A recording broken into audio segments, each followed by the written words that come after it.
White rice, கோவக்காய் பொரியல்,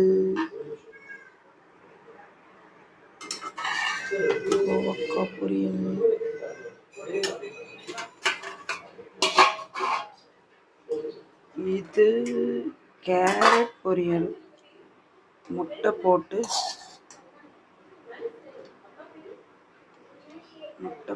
செஞ்சுருக்காங்க. அப்புறம் இது சாம்பார். இது இந்த தண்ணியாக வைப்பாங்க, மிளகா கிள்ளி சாம்பார்.